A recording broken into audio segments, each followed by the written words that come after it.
who fucking cares at this point? We can cut shit out. So I can cut this out if I fucking feel like it.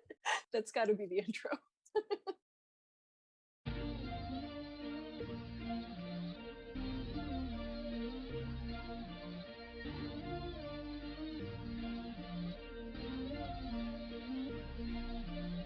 A galactic herd of KKs invites you to Space Cats Happy Hour.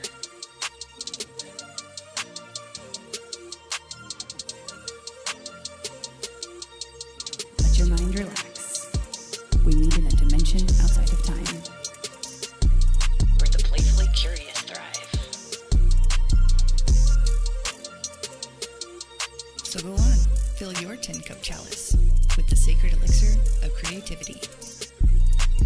Laugh till you breathe violet flame at the theme's absurdity. And above all, let out your full-throated song with us. Here at Space Cats Happy Hour with the galactic herd of KKs.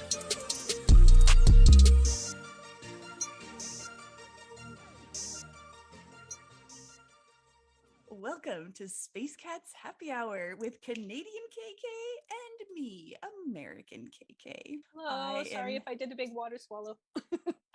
I didn't hear it. You're totally fine. Yes, this is our podcast about all things woo and interesting spiritual shit and personal dreams and journeys and undiscovered segments that we haven't even figured out what we're doing yet. And this time, is there anything else I need to talk about on the podcast? What are we about? I think you covered it. Okay. I'm stuck because I wanted to ask you a question. Oh, let's do the question. What do you think about the word woo? As soon as you said it, I was like, oh yeah, I wanted to ask. Actually, excellent question. First of all, I love the word or the phrase, I'm out of the woo closet. I don't know why that just tickles me so fucking much. And I can't stop saying it, even though I try to keep myself from saying it because I know it's probably just annoying. I don't fucking know. But woo, I love the word, but sometimes when people say it, I get annoyed and I don't know why. Okay. Does that make sense? Yeah. Well, when I first heard people saying woo woo, I was yeah. like I really couldn't stand it. But then I was thinking about how my first guide that ever appeared to me was an owl. And also when I was in my dark night of the soul that I didn't realize it was a dark night of the soul, my partner Mike would pretend he was an owl named Mama Mike. And I would go under his wing and he would like comfort me like when I was really, really low. And then he would go, hoo, hoo. And I was like, okay, is there something about the sound, the frequency of the sound of like woo that needs to be in the world, and that's why everybody has to start saying it. That's like a really out of left field KK. This is on woo, but it makes me like it more. So now I have an affection. Okay. Well, I still feel awkward, but conflicted a little bit. I'm right there with you because again, I love what you said about the frequency of the word, because I feel like that is exactly what it is. It sometimes really resonates when it comes out the right way, quote unquote, right, the way it resonates. And if it comes out in a way that doesn't resonate, it just is not a word I want to fucking hear. So I understand completely. But yeah, if I hear it as like, and then obviously, that one I like. I really love that. Actually, I don't know why he was a Southern owl. Mama Mike. I know, well, listeners, one of our segments is 20-ish questions. And I'm thinking we could just have this might be too much of if this goes too far, because we also actually do have a plan of what we want to fucking talk about. But the fact that you brought up an owl makes me, because I also love owls. And one of my questions to you that I wrote down to ask you at some point in this 20-ish questions thing was, let's talk about birds. That was literally the question that I wrote down. Because I was like, I knew it was going to lead to something, but I was like, if I form this in a question, it's going to limit it. So I just said, let's talk about birds. And that's a sentence, but also a question. Yeah, well, first guide that ever appeared to me was an owl. Amazing. Definitely very masculine. I often see my guides as cartoons, so he was like a jaunty little cartoon, like a brown, very stern looking owl, but he would do like silly things to crack me up too, so I wouldn't. But he awesome. Many of my early guides had the air of an elderly gay gentleman, possibly British, which is bizarrely a big theme for me in my soul journey. I might have had a reaction that told you I had something to say. Very much willing to hear the rest of your story, but that was my owl guide story. I have more on birds, but what's your reaction? The first guide that showed up for me was also a gay gentleman, younger, not, I would say maybe, I know they're all ageless. Age is kind of a dumb thing anyway, but it was very much like a young, maybe like late 20s, early 30s, probably early 30s type artist living in a loft with a artist studio type vibe. Love it. And human? Yeah, human. Cool. I know a lot of times spirit guides show up in animal form first.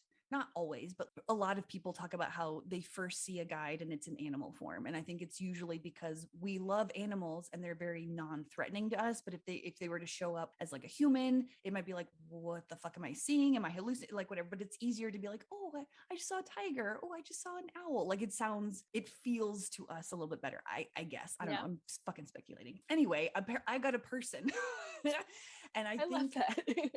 and I had been sort of realizing that I was hearing something or like, I don't have any clairvoyance or clairaudience or any of that. So I can't hear or see stuff, but it's all in my third eye, like mind's eye or whatever. Mm-hmm. And so I was feeling words, for lack of a better, I wasn't hearing them. I was feeling them anyway. So I knew I was getting messages, but I never saw a figure or anything like that. It was just words. And then I got to this point, fuck, what happened? I had done something. What the fuck did I do? Oh, I think, well, that's another fucking story. I don't think I can, that might be too long. But anyway, I'd gotten to a point where I was like, okay, I'm okay with male energy at this point. Cause it was very much for me, I was having trouble. Toxic masculinity is the issue. And I was very much, I better get a fucking female guide because if it's a dude, I'm not going to fucking listen to him, that kind of stuff. Cause I was like, men have been telling me what to do all my life. Fuck you. Like that kind of shit. Right. And so whatever I had done, I think I'd done some sort of ceremony around this or whatever. Whatever I had done kind of released some of that. And so I was able to like, all of a sudden one day he showed up as his true form, whatever. And it was a male. And I was like, okay. And the only way I was able to accept that I had a male guide is because he was gay and artsy and very much just loving. I could accept that. Anyway, that was my first guide. What did he bring to you? Interestingly, I had ordered a package of mushrooms.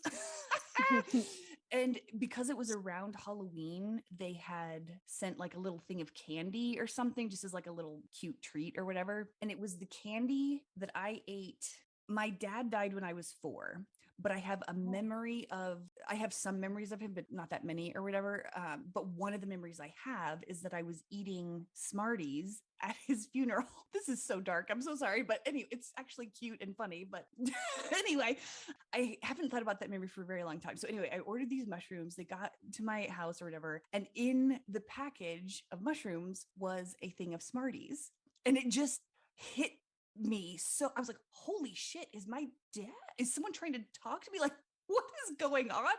Because I hadn't thought about that memory in ages. And I have seen Smarties in between when I was 5 and when I'm 40 fucking 1. Like, I've seen the damn Smarties.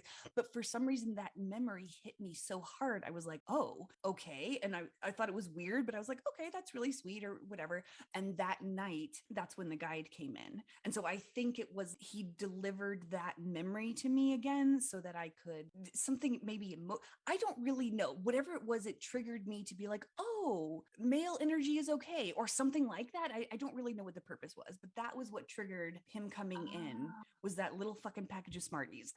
Wow. Yeah, well, that's a lot. We don't have to No, that's amazing. And it's just so interesting because my first guide being a male owl, and then I've seen him subsequently as a human. He's very old. And in my dreams, I'm just hitting right around now 2 years on my awakening. And the first 2 years were really spent getting comfortable with my masculinity. And especially like just knowing that I've lived many lives, like often as a British gay man. It seems it's like a big I love this. And like, yeah, that aspect of myself that had been very suppressed and was very much a shadow. And then it turned into this journey with gender fluidity. And like, it was like all about that. And throughout that whole process, birds were like my world. The birds were like coming to me. I couldn't go out without hawks circling around, and like nuthatches would land on my finger and stuff. Like I was just having like this fucking love Disney affair princess with birds. It was wild. It was amazing. And wow. I feel like it really ties in with what we were going to talk about today, because now we've like really shifted into feminine energy. But for both, this is well, for anyone still listening, no, I'm just kidding. We did have a plan for talking about a couple different things first and then getting into feminine energy. And I'm actually still interested in talking about our healing sessions and also more about birds. But I love those stories. I love that you have an owl. I've always been very connected to owls, but they've never shown up as, guides or giving me signs or anything like that. I just love owls, and I love them so much. They're so cute. Yeah, and I've yet to see a real live one, which is such a goal of mine. They're special. And I know that birds are a thing for me that I haven't quite unpacked it. The reason I wanted to talk about birds was because it's clear that you have a connection to them, even though I didn't know your guide was an owl at first. But I see you post on Instagram about owls. I see you post bird stuff on Instagram, and I always love them.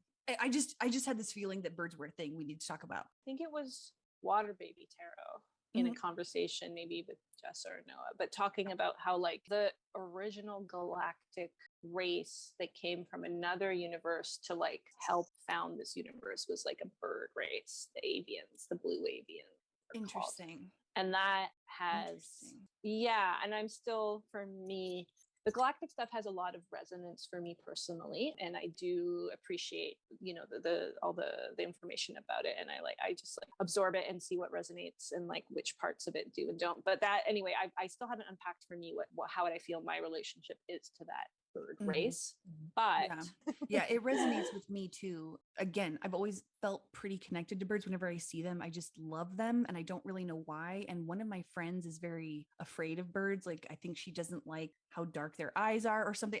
She can't really explain it, because sometimes you just cannot explain fears. That's fine. And so I know that not everyone feels this way about birds, but I love them so much. And I don't know what was in meditation one night. It was like during I think I was doing inner child work or something earlier that day. So like I had called in my inner child in this meditation, and I just let my mind wander wherever she wanted to go or think about. Like, I just let it come in and just, okay, we're just sitting here, whatever you want to do. And all of a sudden, again, in my mind's eye, ginormous. I live on the 3rd floor. So this bird was big enough to fly in and stand on his feet and look into my window.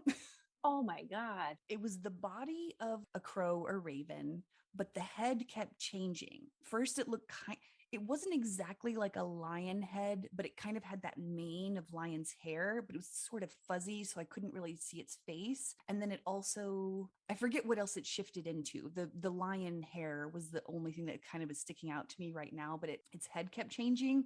And so, okay, cool, dude. And my inner child was like, let's go. And so we got on the back of this bird and flew for a while. I don't know how long or where we fucking went. And we were flying across water and forest and just scenery, whatever. And then all of a sudden, in the middle of this forest was a clearing, and there was a very sort of stereotypically medieval type style gray stone tower. And we just, like a helicopter, we just landed on the top of this tower. And then it kind of turned into a video game where we got off the bird and we went down the stairs. Kind of, if you've ever played The Witcher 3, which I have played way too many times, so that was probably on my mind as I was going down the spiral staircase, which looked exactly like a scene out of The Witcher.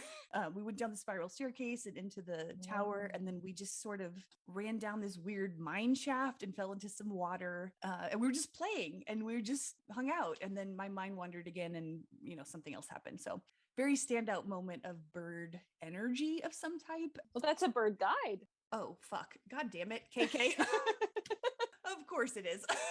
You are correct. Now I have to say more because lately I have this thing where I have these 4 stone gargoyles, energetic gargoyles in my room at night. So the first time I was like, what are, I just saw them as vague gargoyles. And then when I actually went to look at them, I'm like, what are you? One was a lion, one was an eagle, and one was a cobra. And the fourth was a sandworm. Just so I was like, that's interesting because I very much like lions are huge for me. And I know they're like galactic stuff with them too. And then cobra is, I feel like it's more like I have close friends who are very like snake, but I was like, okay, interesting. But then today I was just listening to channeling from the Pleiadians that was saying, yeah, so lions represent the Lyrans, who are one of the first galactic races in this universe. So the blue aliens came from the other universe to like help found this universe. Then the Lyrans often show up as lions. And then the Syrians, by way of Vega, are snakes. Oh. And then Pleiadians are birds. So she just listed all. I was like, okay, all right. So I got it. That's cool. Wow. Anyway, the birds also connect to the Pleiadians, and I was very much going to talk about Pleiadian stuff that feels connected to Pleiadian energy, because what also came up in some of the channeling that I was listening to was like the Pleiadians tend to be very perceived as a very feminine energy in like all of their different incarnations and dimensions that they exist in. They tend to be perceived as feminine. I have a huge tie to snakes, so I might be one of your friends that has, and that might also be why Sirius comes up. I still don't know my connection with Sirius other than going there astrally to learn and teach and all of that stuff. As we uncover more of our galactic heritage, I know I'm very tied in with the Essassani and Arcturians and apparently Syrians, but I don't know if that's where my soul came from. I don't know where the snake thing comes from, but it's definitely it has been that way all my life. Ever since I was a baby, my family will tell you, I just have always wanted a pet snake. I had my mom somehow found these ginormous, as in like literally the length of a flight of stairs.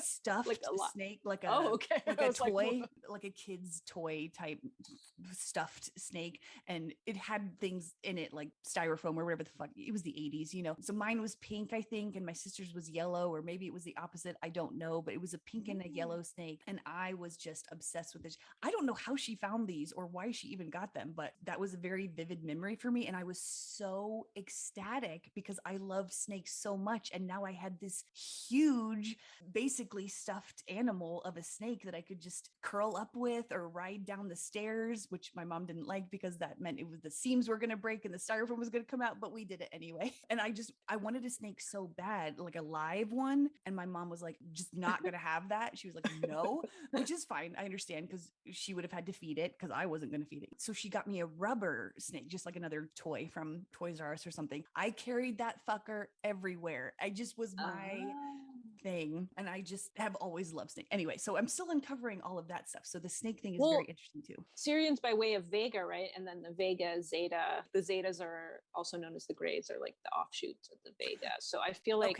that makes more sense. Also that they turn into the Essassani. It's like Essassani, you know what I mean? It's so snaky. KK. If people are listening are like, what are you talking about? That the Essassani. Okay, so the I can't remember everything, but like Lyrans branched off into Vega, I believe, and then the Vegans became very devoted to spirituality and to spiritual technology, to the point where a subset of them stopped cutting off all their emotions, and that's what became the Zetas, which some people know as the Greys. And then they had a species crisis because they were so cut off from their emotions, and then that species crisis led to their ascension, and then they became a hybrid with humans because they used human DNA to help save their species, for which they are very grateful. And those are the Essassani, who are like really lovely and seem to be like very much our allies. And you don't need to be afraid of the Zetas. But of course, we have all these snake fears, which is also like Kundalini, origin of the universe fears too, right? That's like the fire snakes.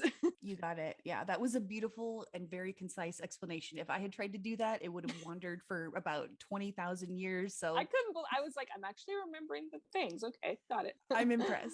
That was definitely exactly how I see it too. So guys, we are in the deep end now. Welcome to Space Cats Happy Hour.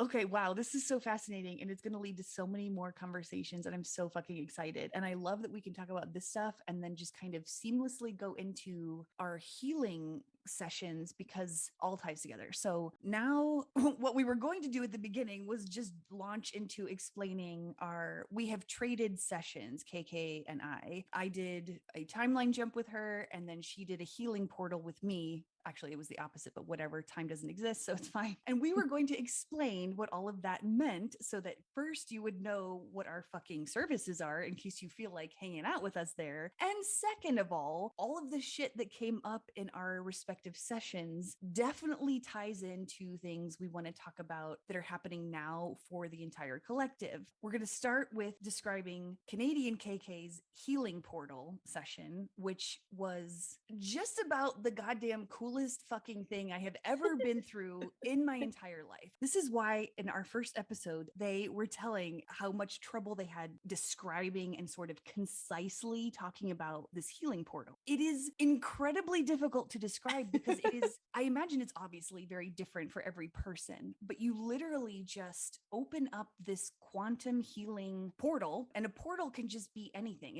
It's just like a space where healing happens. At least that's how it was feeling to me to describe it. And I'm obviously going to let you talk about it because it's your fucking service, but I was so blown away. I would rather you talk. You are much better PR for me than me, I think. You guys, it was so okay. So here's how it went. Canadian KK set aside a meditation time. We weren't doing this over video or anything. It was just very much I was, at work during that time and she was doing her meditation, kind of while I was living my everyday life. I didn't need to do anything in particular. I think you told me that I could just go about and live my life if I needed to do that. However, I really wanted to be connected in this meditation at some level because it just felt right to me to be, I don't know, at least in a place of stillness and where my energy and my higher self could connect in whatever way would be most beneficial to this fucking healing portal. Because it's fascinating to me. And I just wanted to be there present, even though we weren't really talking in person yet. It was very remote. I took an hour to sort of just sit quietly and do my meditation while KK was doing whatever she was doing. And I didn't know what that was. That lasted about an hour, maybe a few more minutes. And then Canadian KK stopped the session really after about an hour. And then they scheduled another time, a follow-up session to go over their findings. We met on Saturday. It doesn't matter. A couple days later, we met to go over what they had found. And they had written a good 2 hours worth of notes, maybe. It was a lot came through with you. Yeah, apparently. Your higher self was, let's get her done. So yeah, the healing portal was opened on one day for an hour of meditation. And again, you can live your life if you want to just go about and do your work and like all that kind of stuff, or you can do like me and sit quietly with quote unquote remotely with KK while they do their meditation. Then there is a second session follow-up. Ours took about an hour and a half, but I kind of talked a lot. So don't necessarily make mine, standard for you if you're like, oh my God, how much time does this actually take? First of all, it was the best hour and a half or 2 hours I have spent in a very long time. So it's very much worth your while. And healing is generally just a lot of shit comes up during a healing session. And it tends to take, we're used to very much like Western therapy models where it's like 45 minutes or an hour or whatever the fuck. And then you're done and you're like, session's up, you got to go. And we're just used to that sort of being very boxed in. This energetic shit is just completely, we're not in this dimension, guys. Like it just takes the time it takes is what we say, because time does not actually exist anyway. Yep. So for me, a bunch of shit came up around past life shit, some trauma as a human fucking sacrifice, some trauma around motherhood and nurturing and all of that stuff that has been very much a theme for me. And apparently I went into this place, or I also just okay. So basically what this healing portal is that KK creates, they sort of see what happened. Like your higher self is doing a lot of the work and they're kind of observing what your higher self is showing to them so that they can present their notes to you. In this healing portal, KK saw my soul ripping up my old Akashic soul contract and writing a new one writing a new one and giving it to my Akashic Records keeper, where it was safe to step into my full power and all of this really cool ass shit that just, it's fucking life changing. And I'm not blowing smoke. It literally was life changing because so many downloads have been coming in around all this stuff. And I'm able to actually feel like I can contribute to a lot of the stuff that you and I talk about, you know, on our lives or even on this podcast and stuff. And I'm like, things are making sense now. And I feel like I'm unlocking memories that need to be shared, as in the memories tie in with things that I think you and I need to share together, like to the world and with each other. But so this is all falling into place for me after this session. And I'm just sitting there like, mind is just blown. Anyway, we don't have to get into all the details or whatever, even though I really want to, because a lot of this shit was so fucking fascinating to me. And I'm just convinced that everybody wants to hear my story because I'm the most fascinating person in the entire world. But what we're going to do is maybe keep it to a little bit of like a theme. Water was a big theme. Motherhood, nurturing was a big theme. Underworld was a big theme. Obviously, the Akashic Records, feminine energy, guys. Feminine motherfucking energy online, real hardcore right now. So that is, again, not super concise summary of what happened, but it's the only, and it's not even touching like how it actually felt. So basically, Canadian KK's healing portal, you gotta fucking do it. Okay, just fucking do it. That's all I gotta say. It's life-changing and it's awesome. So it was really cool because another thing that happened was you showed me how you astral traveled your mechanism, which was this cool pyramids, but their bases were together. It was like this pink diamond pyramid prism, and you filled it with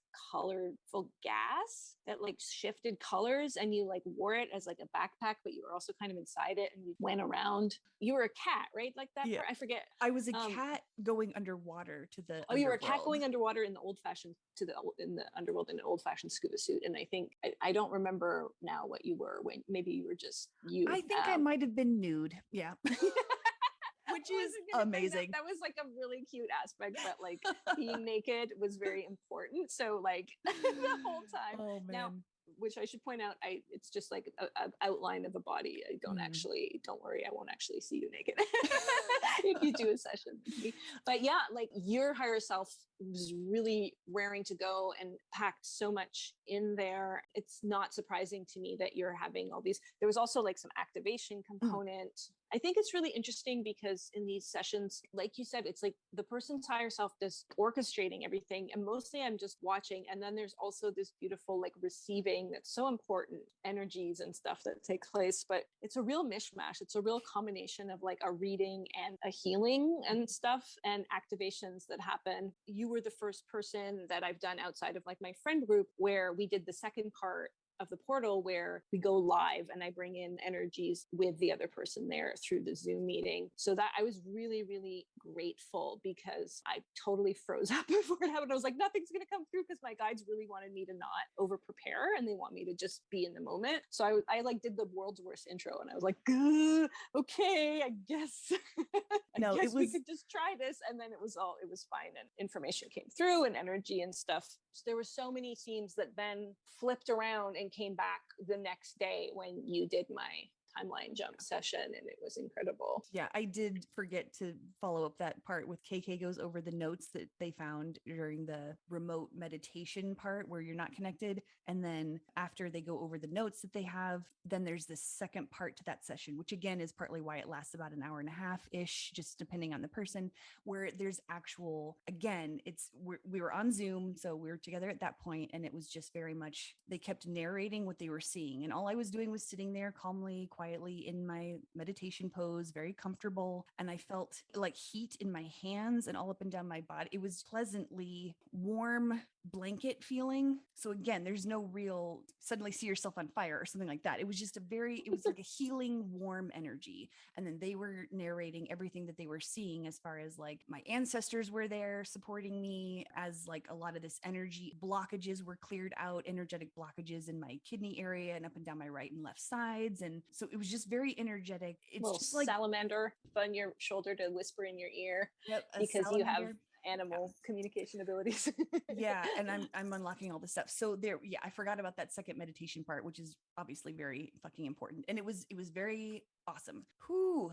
you just got to make sure to drink a lot of water and Oh yeah. take It's some easy. time, Yeah, rest. and like I'm still not at a point where it's easy for me. Like I kind of get a sense. It's sometimes hard for me to tell what a person's integration is going to feel like, because sometimes I'm like, woof. Like generally when we clear out a lot, well, you can feel refreshed, but if you're clearing out a lot, moving a lot of trauma energy, you can feel very drained for a while afterwards. And sometimes just emotions will come up afterwards and just to be released and integrated and processed. Yeah. I always like to warn people, be prepared for, any kind of integration. For me, I feel like when something major like that happens, if I go through a healing or whatever, I definitely need at least the rest of the day to just be in my couch nest, or at least not driving and being a human being or whatever. You can, it's not like it's detrimental, but I just need a lot of rest. I need to drink a lot of water, and I'm privileged enough to be able to take that day. I don't have kids, I don't have anything that's draining my attention or energy. So again, it's fine to be a human being. I'm just very much a hermit and like to be in my couch nest. So it was good that I had that time. The integration keeps happening. Like I had dreams afterwards, almost I can't remember. Anyway, dreams kept coming up, which I don't always remember my dreams. So that was a really cool activation. And I always write them down in the morning because it's really fun. And just kind of let things, I feel like a week feels like a pretty good amount of time for me personally, where it's like, okay, things are starting to make sense. Things aren't feeling overwhelming anymore. Like during meditations, I would be like, whoa, just like a download would come through and I just wouldn't, it's not overwhelming in a bad way. All of this is very cool shit. I love the feeling of those downloads, and all of that stuff kind of gets spread out for me, again, just me, over about a week of this will come through in this night's meditation. This will come through in tomorrow's night, and it's not like it only lasts a week, but I feel like the intensity of it and the frequency of it is a little bit heightened during that week following the healing. And that was what happened with yours. And so I think the next day or whatever, that's when I did my timeline jumping session for you. And I told this to you afterwards that I don't know what was fully like, even you described it to me too, but it was like so lovely, gentle and thorough. And I had, for some reason, these qualms that it was like going to be too fast, and it was like really not. It was so like leisurely. Again, like I can just lie down and in my bedroom. Which I think is so funny. Like the pandemic has gotten us to a point where we're like, yep, we're going to have a remote healing session, and I will literally lie in bed and you will watch me weep.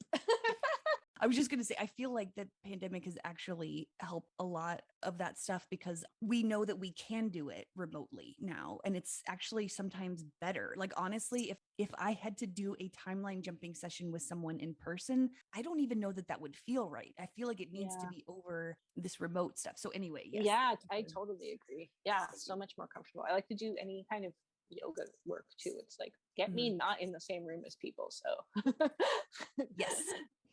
I can put my thing on mute and nobody has to even know of my existence. So yeah, I was just lying there, and then you guided me through this whole process, which is so cool, because like each step of the way, you have to get ready to go, and then you're going through this tunnel. There's like a vehicle that you get into, and you're like going through doorways or portals, and then you meet you also have to do a portion where it's like really integrating and feeling your current timeline, and like there's like a whole visualization around that, and then you meet yourself that's on the new timeline, and then you like very like nice and like gentle, you like approach them and then eventually merge with them. And then after that, there's like another process where you still have time to let that sink in, and then you're like fully integrating them. At each step of the way, you're asking me questions about what I'm seeing and sensing in all ways, and then building this beautiful like story out of it that was so nice that I was completely not expecting at all. I was telling you afterwards, like I've had some sessions where people were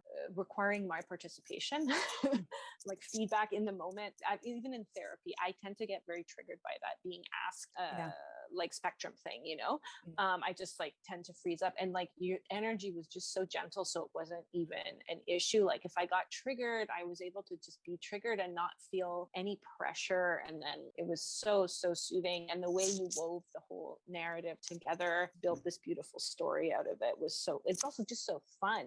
And that's the thing, all of this stuff, when I first started even growing up, hearing about healing sessions, that was all like weird people who were just, hippies or totally belonged in a mental institution or whatever. And then even as I started to accept that was a real thing that even I wanted to do, I was still scared of it. It just, all the words sounded weird. Like, what does Reiki mean? That sounds scary. And if you don't know what it is, like that kind of stuff. And even the word timeline jumping, I kind of want to find another word for it, because honestly, it's very quick. A jump is so fast. And this was so nice and gradual. Yeah. I think that's the big crux of it. Because I was Yes. like, jumping is so fast and you spread it out in this way where it's like you have time. You're not feeling like you're being pushed off a cliff. That's exactly why I want to try and find another word for it, because that's what it is. I mean, that's a really good description of what happens. You move from one timeline to another, but really what it is you are creating a new story that you're going to be living from this moment on.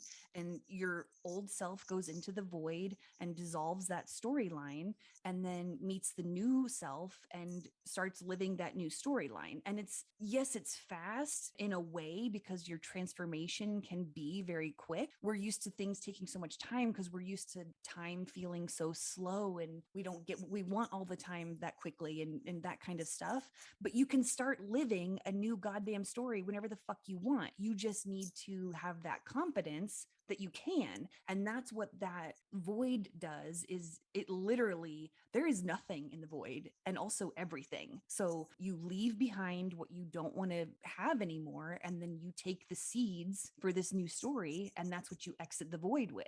And yeah, that made it sound, snappy or whatever, but it is a slower process. It's not like bypassing anything. You're definitely going through the release of the old and stepping slowly and comfortably into the new. And then you just start living a new fucking life. And that doesn't mean necessarily that you're never going to have a bad day again or never start acting like your old self again or whatever. It's just, you are telling reality that this is the new you, and you're just standing firm in your new story until that story starts to be reflected out to you like it already is in your head. So yeah, I definitely need to find a new word for it, because that timeline jump it sounds cool, and it is cool, but it's also very like, I feel like maybe a little off-putting to some people. And so I need to figure out a better way. So I've been in the process, and again, this is all connects back to this new feminine energy. Like the void is that very feminine space. Yeah. And so I've been in the process of like repairing my relationship to it. So if you're with somebody like me who doesn't have a good relationship to it, it can be really scary to think of going in there. Especially for me, my whole thing is like feeling very alone in the void. So to have such a comforting presence the whole way through was like so great. I mean,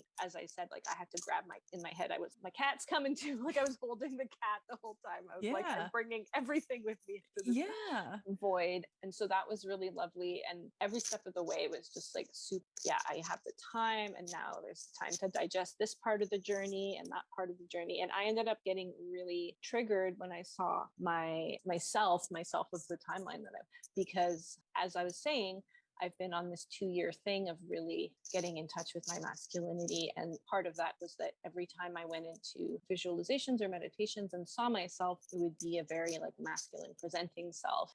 And I kind of got in my head about that and thought that was telling me that was like how I needed to present externally henceforth or something. And I got really rigid about it. And I had already been kind of going through a bit of an internal freak out because I'd started microdosing testosterone to like explore, and my guides were very supportive of that. But then there's like a certain point you hit, when you're with testosterone works fast, estrogen works really slowly, testosterone works really quickly. So at a certain point you hit where the physical changes start to become more and more apparent. And I was hitting that point and getting very overwhelmed and just feeling like panicky and stuff. And so I'd like literally just a couple of weeks before had like a huge meltdown of feeling like I was supposed to surrender to this experience because my guides were like really encouraging, not being able to connect with my body super strongly or my own desires about it in this like consistent way, and wanting both, like wanting on one hand that masculine presentation, but like wanting to be like a real actual live shapeshifter and go back forth. And then initially way back when it was all theoretical, feeling like, yeah, that's possible. People are literally shapeshifter. Like I've heard someone who's literal shapeshifter be interviewed before. Like this is, I'm like, I'm a god. This is the new world. I'm gonna do shit. But then hitting the reality of hormones in my body and like what that was, you know, all of like the human programming and all those things, and just like freaking the fuck out. And then I'd had this epiphany where I was like, you don't have, like, nobody's making you go further in this than you want. And like, it's all in me. It's all me interpreting things to be like, I must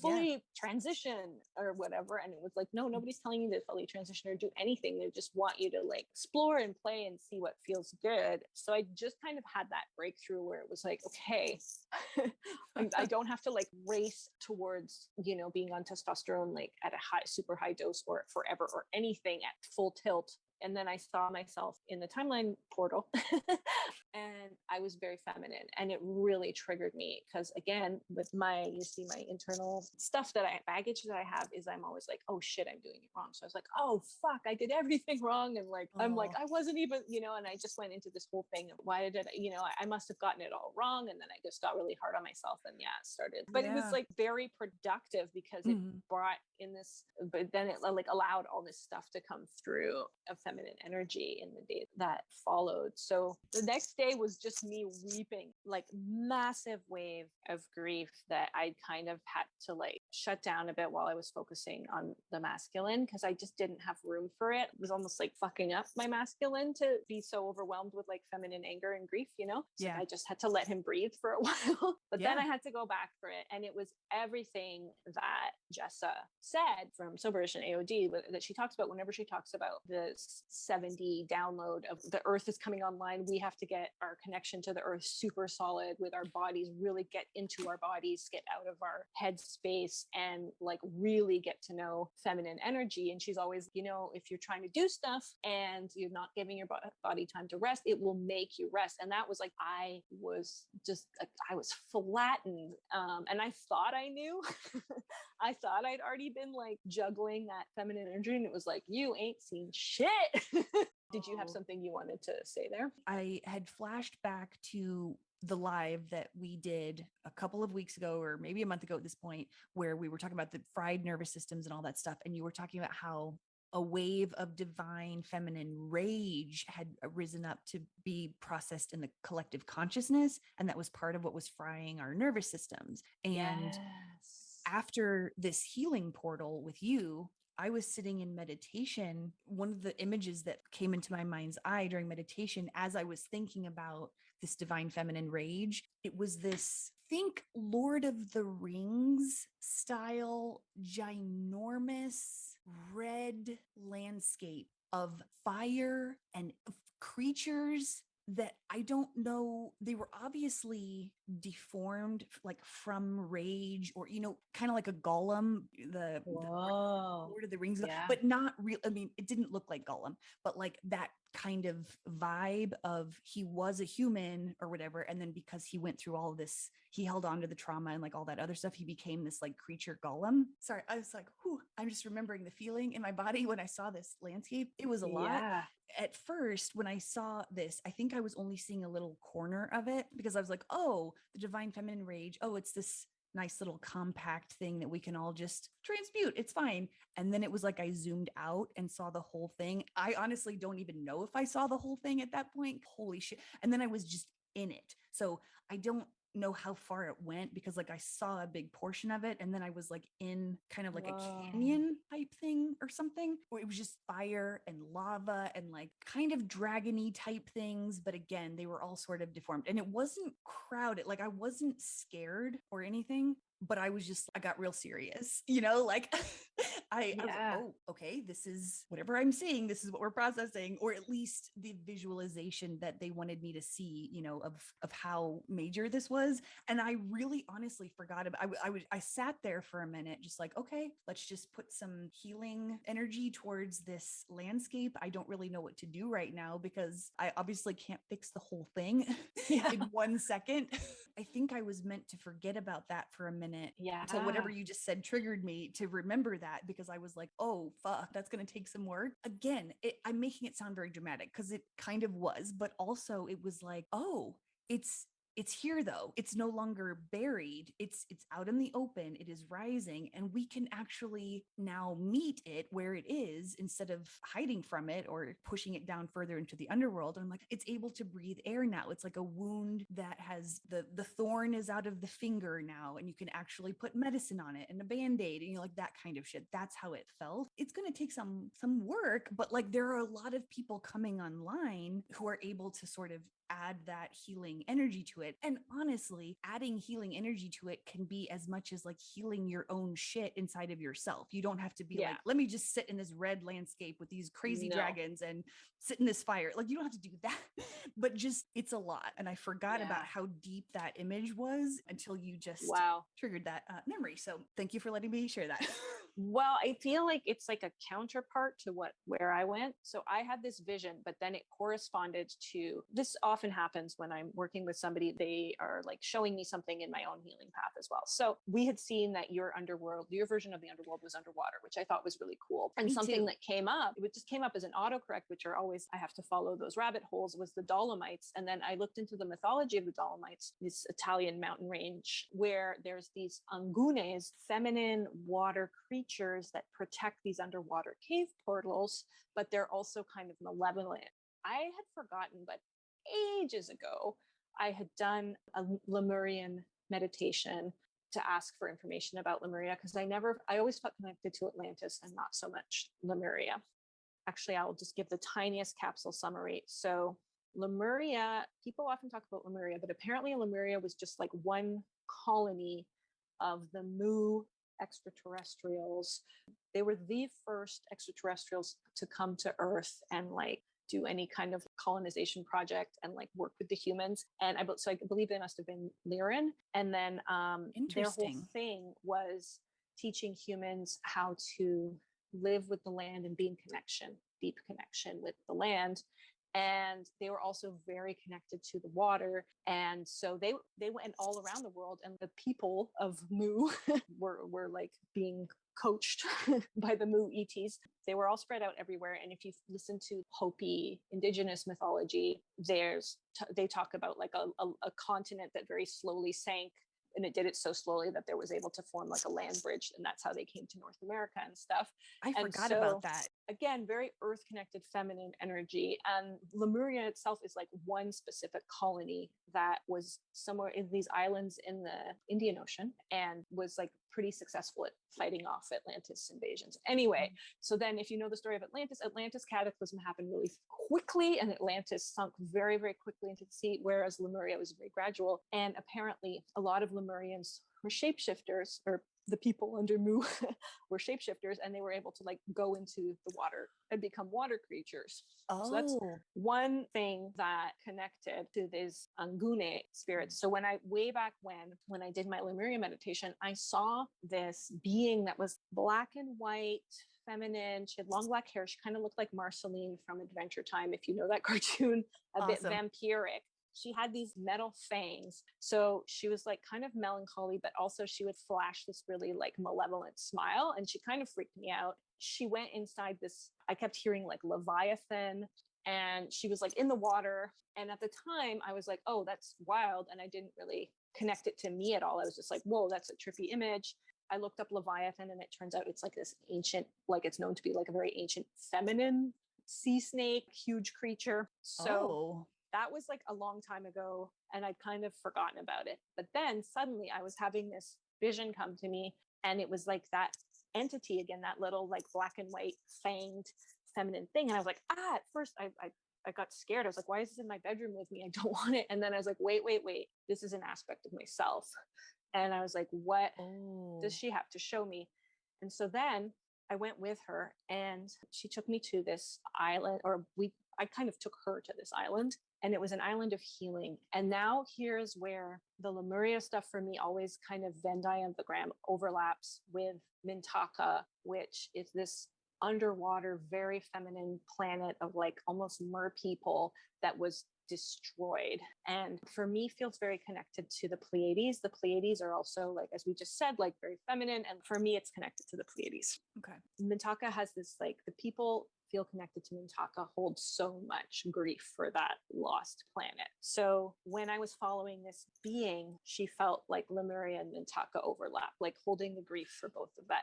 So as soon as she got to this island, she just started weeping, and she was weeping and weeping. And it was this island where she had to go for 1,000 years of healing. So Holy shit. It was really epic. And like I was going through the healing process with her. So she was, the that's first 250 years, all she could do was cry. And there was a spirit team was there for her, comforting her, but she was alone. And the solitude was kind of important. And she was alone, even though like on the other side of the island, there were like human beings doing their thing. She was just alone, weeping and weeping. And then then she would flash her malevolent fang smile. And then she would go back, like she was still like having those moments of rage to the point of pure spite and venom, like it had become so twisted, which is what makes Gollum, right? Yeah. Yeah. So there's like the fire and the water. This is the water side. So wow. Yeah. So she was like and so there was almost an aspect of becoming a bit possessed, where she had to kind of shed some stuff that wasn't even like, it was like she'd allowed herself to just get full of real malevolent energy. So I saw that like oozing out of her. After 500 years, her fangs had retracted a bit and her eyes were still flashing a little. She had like these like snaky eyes kind of, and they would do a snaky thing. And she was still occasionally running around terrifying the children of the island, which was kind of funny.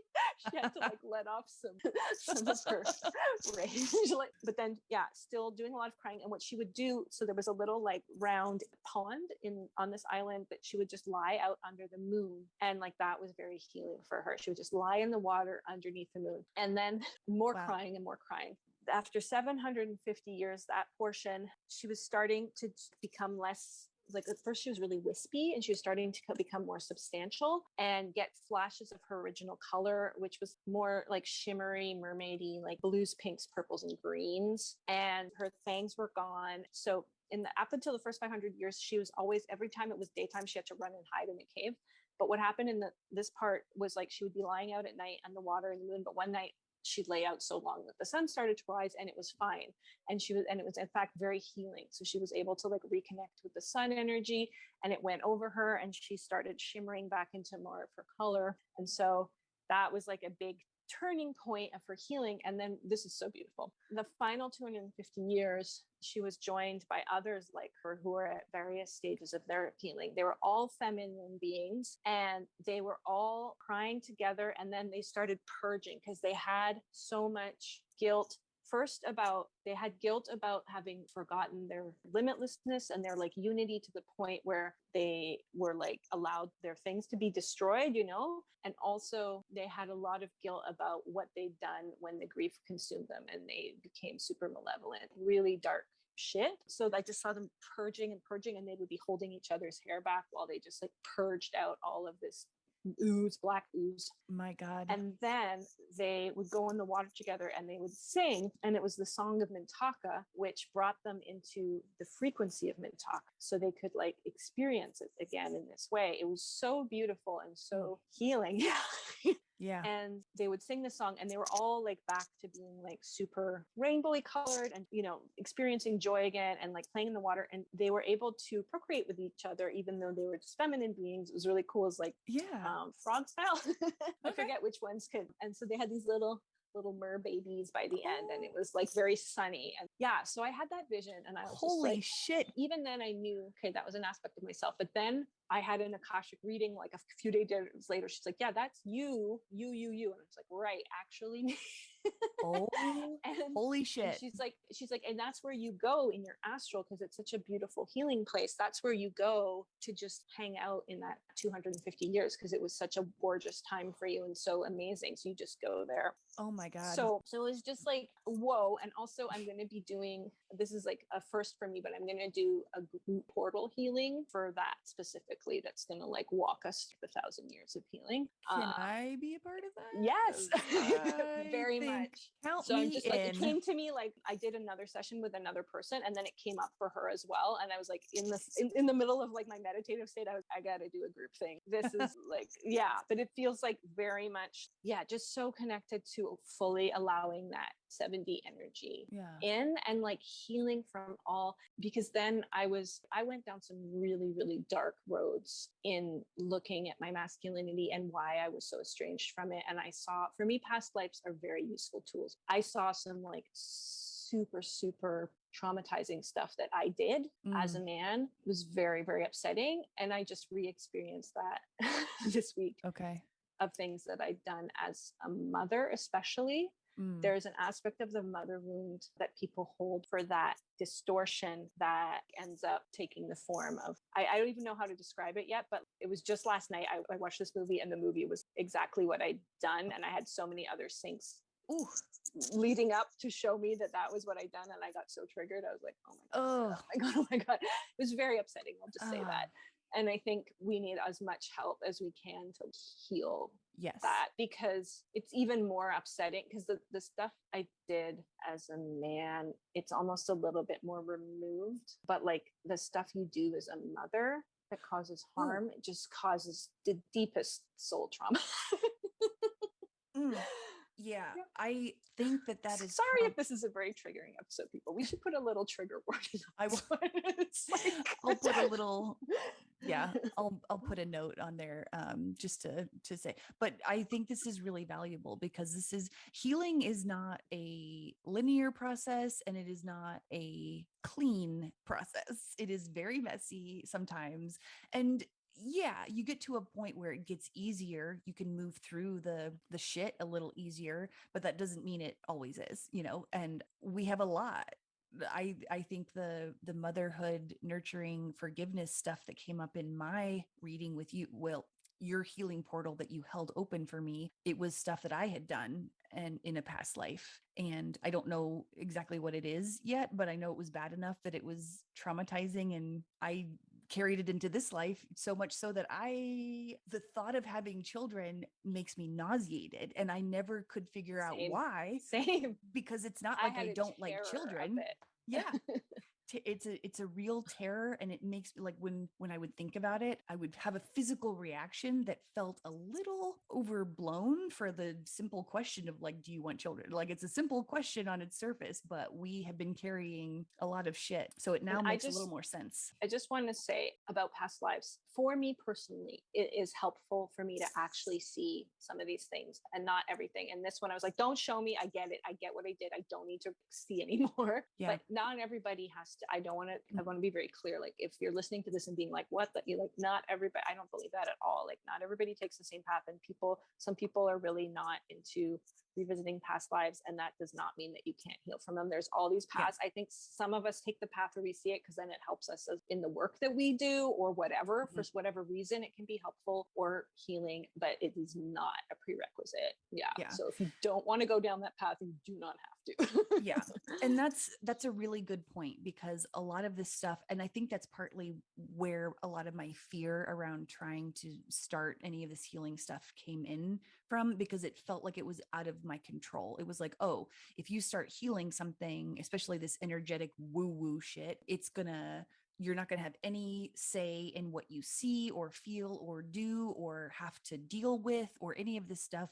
And it's like, no, this is a free will zone. You have full control over your own consent at all times with any healer worth any actual salt. So if anyone tries to tell you differently, they're fucking selling something. So fuck off. You know what I'm saying? So anyway, we are definitely trying to put this message out there that you are in full control of your healing and you do not have to do anything you don't want to do. And KK's right. This stuff doesn't come up for everybody. It's only if it's relevant. I've worked with people who are like, no, I know there's something from this age and I don't want to resurrect those memories, but I want support with healing. And it's like, yeah, we do that. We don't have to dig up there's like good reasons. Like it's not about re-traumatizing ourselves to heal. Now, for me, I guess I've chosen this path. It's a bit intense at times, but it's okay. I don't think anybody should force anything on themselves. Hell no. Yeah, for sure. And actually, I'm still kind of navigating that because the thing that came up for you, I was like, okay, I guess I'm supposed to, the human sacrifice thing. I guess I'm supposed to tell her because the higher self showed me. I'm like you. I think this stuff comes up. I don't think our souls show us anything that we can't handle or that we didn't choose to handle. For me, it's been all about kind of zooming out a little bit and seeing it as a whole picture, as far as knowing that I'm just playing different roles in this very intricate cosmic game and not feeling emotionally attached to those roles. Not in a cold way, like it didn't matter, but in a way that is like kind of more like raw data, sort of, where it's like, it's very important because of the lessons that I have learned and am able to help other people with. I guess it's that emotional detachment from myself. And again, not in a cold way, in a very like, okay, I chose to do this. I went through the trauma. And that's okay. I did it for a reason. And knowing that I chose it makes me feel empowered. It doesn't make me feel like a victim. So not everyone is at that place. And that is perfectly fucking fine. I have not always been at this place. So no one's judging anyone. You take your own path and it's all good. So if this resonates, obviously take it. If it doesn't, fucking leave it and we come back to it later or not, just we are sharing our own experiences in case other people can get any value out of it for themselves if they're searching for answers, just like we have been searching for answers all of our lives. I actually, over time, like I was told I got glimpses of certain past lives where I was actually the one doing something very harmful. And then I had to go back and kind of like feel into it. And then finally, so that I could actually feel like, yes, that was me, not just some image I saw. Yes. And for me, the value has been really breaking down my illusion of separateness from other people and really expanding my compassion and like getting away from judgment. I know people can't see us right now, but I can see KK, and they were like backing into the feeling slowly but surely of the past life stuff that you have done to other people that's bad. That's exactly how I feel too. And it must tie back to the nervous system, I feel like, because if I can sort of slowly back into this feeling of like, okay, that was a bad thing I did, and I'm going to be okay with it, obviously, because I chose to remember this right now, but I just need a minute to get used to it. And I feel like maybe the nervous system, it's like going into cold water where you like dip a toe in first and then, maybe up to your ankles, just slowly by little, and then your nervous system sort of gets used to it. And then you can start to feel all the feelings without feeling all the feelings to their full intensity, just like an outline. That's a great way to describe it. Just this idea of like, it's not, I really resonate with the view of we come here to experience polarity and to experience duality and really go into it. And that's not everybody.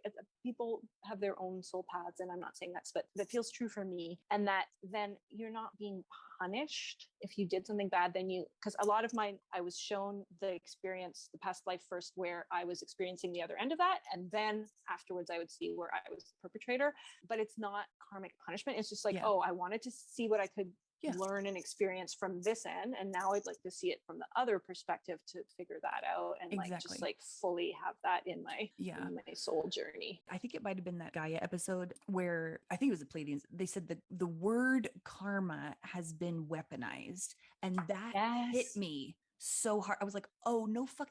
Of course it has, like, and of course that's why we think of karma as punishment, because it suited someone in power at some point to use that word to make us all fall in line or whatever. It helped me put in context the fact that language is whatever we collectively agree a word means to a certain extent, and so I'm like, yeah, the word karma really just means lesson learning, and it doesn't mean it in a bad way. It just means it in a, you're going to look at this from all angles, whatever this is for you. So maybe motherhood, or maybe being a fucking tree, or whatever the fuck you want to learn. You're going to come into these lifetimes as every part of that lesson, victim, victimizer, whatever. And it's not even right. We're moving into an age where this polarity doesn't really necessarily, it still exists as a thing because polarity is a thing, but we're going to be experiencing life a little less dogmatically, where we're like, I did this thing, so now I'm going to be punished by having to live out this experience from the other side. It's like, no, I don't even know if that's correct. We're going to be more integrated, I guess. And we're going to have that masculine and feminine balance. And so inside of us energetically, and that will take away some of the sting of the weaponization of the word karma, I think is where I was going with that. I might have just made that up. I don't know, like live different experiences that aren't just like, I want to live one side of this and then the other. It's like, why don't we go for energetically different experiences that are two sides of one issue, like weird prismatic other stuff that we can get to that's going to be very interesting. Also, it is gonna be fun. A few days after I had that vision and I was putting it all together with like the Akashic reading, which all stemmed from, as I said, being triggered by seeing myself in my family. It was just like unleashed everything. Like it was completely came out of that timeline jump. 8 million downloads. I was like, whoa. When I was out at this cottage that I went to with some friends, it's my first time going to a cottage. We were at this little lake. It was like circular, like surrounded by cottages and forest. And we were there completely alone. And I was even able to swim in it completely alone, just like my vision. Wow. Naked in the lake. And I had wanted to go at night, but it was a little too chilly. But these loons were with me, and the loons represent lunar energy. So I was like, oh, I had my like swim under the window. Wow. Man, you really got some seriously amazing downloads, and this is helping. That was massive. Like you just put me right into like, I felt like you it was like, okay, we're gonna do this concentrated. I feel like the masculine journey was like so drawn out, and this was like bam, boom, boom, boom, this, that, this. Amazing. Well, I kind of feel like that's how we've sort of been living our lives. Like we have spent so long in this toxic masculine age that I feel like detoxifying that has felt pretty slow. And then the feminine is boom online. And it's not necessarily exactly like that, but that's kind of how it's felt, at least in the past few months. I know it's been years at this point, but like the intensity it's not fucking around anymore. And so I feel like your journey is that metaphor where like the masculine part was kind of long and drawn out and it's finally detoxifying or whatever. And now the feminine is like, bitch, here I come. Like, okay, thanks.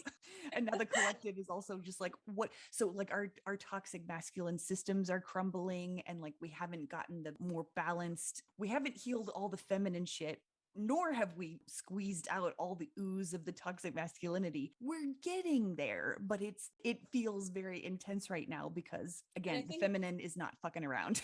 I think I'm a bit late to the feminine party because I've been toiling in the masculine ones. But like, I know there's a lot of spiritual people who have been in this energy for like you included for a while now and like navigating it and stuff. So it's interesting now to be like, okay, I kind of more getting in a deeper way. Like, oh yeah, that really resonates. For me, I feel like I've been in the surrender mode, which is very much, it feels like the feminine energy of like receiving, and surrender feels like a really loaded word. Again, a weaponized word to a certain degree. Yes. I have had the feeling since, it's only been this year, really. Every time I ask what I'm supposed to do, all I hear is wait and let go. And Saturn is in my 12th house of like ego death and surrender and like all that shit. So my nose is being ground into this lesson of like surrender. anytime I try to do anything to push something forward, like changing my job or starting my spirituality business or any of that stuff, it's just like, no, it doesn't happen. And it's fucking freaking me out. And I don't like it. I mean, I'm finally more stable, but the amount of time I've been in this more than you has not really been that much longer. And it again, I've been like talking a big storm about surrender and thinking I was surrendering, but actually I was extremely exploring the solar power of the will of like, okay, I'm actually going to like shift this reality right now because I don't like it. And now we're talking actual surrender and acceptance. And I've spent this week kicking and screaming because my sleep was taken away. And I was like, so help me. I'm like, I will surrender, but obviously not this, or this. And it's like, no, now I'm really put on that path and I don't like it. I also think whenever I talk about masculine and feminine, I have to give this caveat because it's just like, I think, like these are like energies that contain each other and mirror each other. And when I'm talking about healing the masculine or healing the feminine, I'm talking about healing our perception of those energies that are completely filtered through so much programming. And it's like, I didn't spend 4 years of my life, reading fucking Judith Butler to be like, go back to saying like, oh, masculine is analytic and feminine is like it's like, no. We're healing these stories we have about these energies. And so it can be helpful while we're healing them to just like go from that place where it's like, yeah, okay, we perceive this energy as this, so that's why we have these wounds around it, so that's why we're healing them. But I think eventually we're going to like really explode, and I am so here for the people that are like totally exploding gender right now, especially within spirituality. So anyway, if anyone's listening to this and being like, oh, those old like masculine, I hear you, I'm with you. It's just like we're kind of getting there, we're crawling out of because I find masculine energy actually has been so nurturing. And I just think it's like, why would we want to remove the nurturing from any energy? I think that's why my guide that first showed up, the one that I call my main guide, I have a team, but like he's the first one I saw. And I think that's why he was there for me, especially first, because he could show me that masculine energy is nurturing and loving and good and not just one particular label or whatever that we assign it to. And I'm like, oh, I'm starting to get that now. And I too am with you with the word thing where it's just, I always have my feet in like both camps. It's like, I understand why we're using these words right now and it is helpful and makes sense, but also I'm ready for the system to crumble. Yes. Same fucking full-hearted same on that shit. And we're getting there, and it's I feel finally very encouraged, and I think it's partly because my nervous system is it doesn't feel as fried right now. And so I'm like, oh cool, I'm totally stable right now. I hope that doesn't mean I'm going to be knocked flat on my ass, so let's just mentally prepare for that in case it does. But I feel like we've been through the fire and there's more fire to come. I'm not saying we're done with this shit, but I feel very like I can handle it. I did not feel like I could handle it a couple of months ago. I was like, if this is what it's going to be like, I might need to check out now because I don't know if I can help anyone, let alone myself, I was like, there's no way I can do any of this work feeling like this. I can't even get off the floor.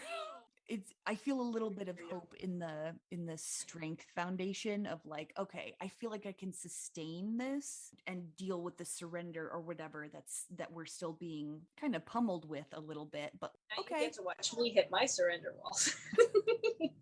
Yay. Yeah, this has not been always the most pleasant of times, but we wanted to come here, man, and I've had moments of finally, in the past couple weeks, I'm like, oh my god, I know exactly why I came here. Like, this feels fucking amazing. Of course my soul wanted to come down during this time. Like, I was walking around under the stars, just wow, this exists. I get to experience it. It felt like a fairy tale for a minute. I was like, okay. So I'm having those moments where I'm like, okay, I get it. But yeah, it's got other moments of fiery hellscape. That's why when I was talking about the water and the water blessing and the joy and how it came through, like joy isn't just healing, but it's also protective. And it's so hard to get there when your nervous system is fried and you're overstimulated and got too much stuff going on, it's so hard to get to joy. But if you can, they say like with tapping on your forehead when you're in a really good state, to lock it more in. You find yourself in a moment like that where it feels like a fairy tale.